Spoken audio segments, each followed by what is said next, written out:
vamos a meternos de lleno en una nueva y gigantesca revisión científica sobre una terapia muy conocida para el dolor crónico. Y, la verdad, los resultados podrían cambiar la forma en que vemos su tratamiento. Todo empieza con una pregunta que lo replantea todo. Esa es la idea central, ¿no?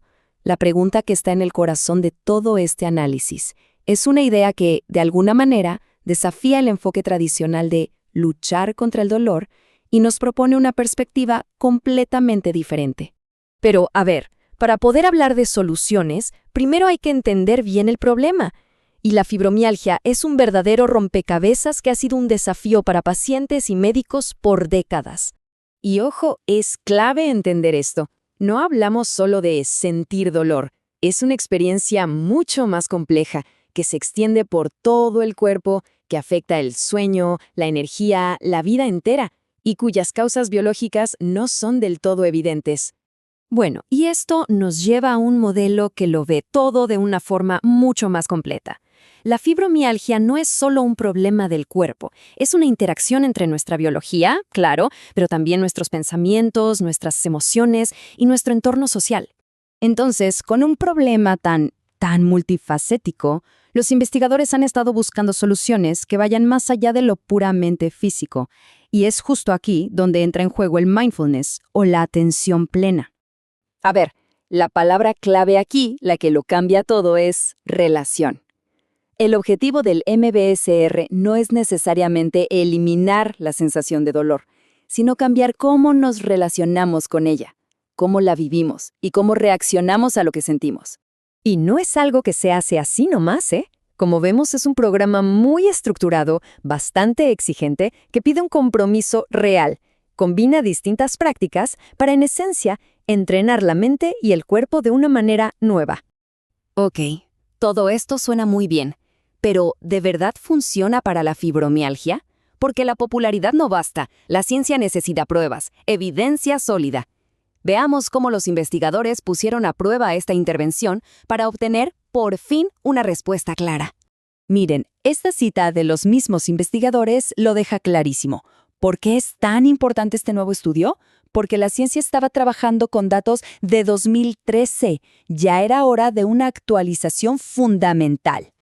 Pensemos en un metaanálisis como si fuera el Tribunal Supremo de la Ciencia.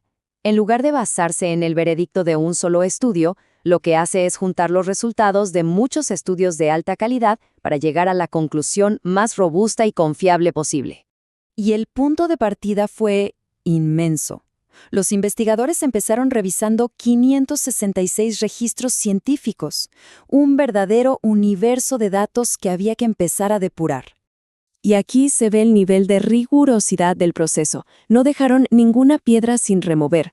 Buscaron en 7 de las bases de datos científicas más importantes del mundo para asegurarse de que ninguna evidencia clave se quedara afuera. Después de un proceso de selección súper estricto, donde fueron descartando estudios de menor calidad o que no cumplían los criterios, se quedaron con los 11 mejores ensayos clínicos, básicamente la élite de la investigación sobre este tema. En total, se analizaron los datos de más de 1,100 personas. Y un dato no menor, que hay que tener en cuenta, la inmensa mayoría eran mujeres, lo cual, de hecho, refleja la demografía real de la fibromialgia. Y ahora sí, llegamos al momento clave.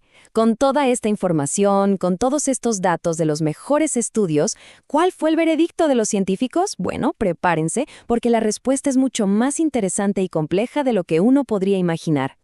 Claro, esta es la pregunta que todos nos hacemos, ¿no? Si una persona sufre de dolor, lo lógico es esperar que un tratamiento, disminuya ese dolor. Es la expectativa natural. Bueno, y acá viene la primera gran sorpresa. A diferencia de lo que mucha gente creía, el MBSR no parece ser mejor que otras terapias activas, como programas de educación o ejercicios de relajación para reducir la intensidad del dolor en sí. Pero ojo, que la historia no termina acá ni mucho menos. Si el MBSR no reduce el dolor directamente, entonces, ¿cuál es su valor? La respuesta, el verdadero poder de esta práctica, se encontró en otro lado. Y acá están las claves. Los datos muestran 2 efectos súper importantes a largo plazo. Un beneficio pequeño pero real en la calidad de vida en general, y algo aún más potente, un impacto moderado y significativo en lo que se conoce como catastrofización del dolor. ¿Y qué es eso de la catastrofización? Es básicamente ese diálogo interno, ese ronrún mental que nos dice, este dolor es terrible, nunca se va a ir, me está arruinando la vida. Es el sufrimiento mental que le agregamos al sufrimiento físico. Y parece que el MBSR es muy bueno para romper ese círculo vicioso. Entonces, cuando juntamos todas las piezas del rompecabezas, la imagen que aparece es súper clara. El verdadero valor de esta terapia no parece estar en cambiar la sensación física, sino en transformar por completo la experiencia psicológica que la rodea. Miren, esta tabla lo resume todo perfectamente. Para la severidad del dolor en sí, el efecto no es significativo. Pero para la calidad de vida, hay un efecto positivo pequeño. Y para la catastrofización del dolor, el efecto es positivo y moderado. Y es justo ahí donde la certeza de la evidencia es más fuerte.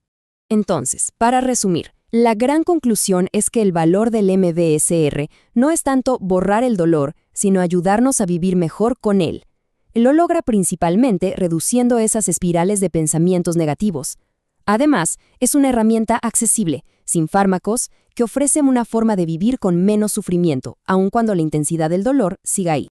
Y todo esto nos deja con una última reflexión, una pregunta que lo cambia todo. ¿Y si el objetivo final no es eliminar el dolor a toda costa, sino aprender a vivir una vida plena, a quitarle el poder que tiene sobre nosotros, incluso si sigue ahí?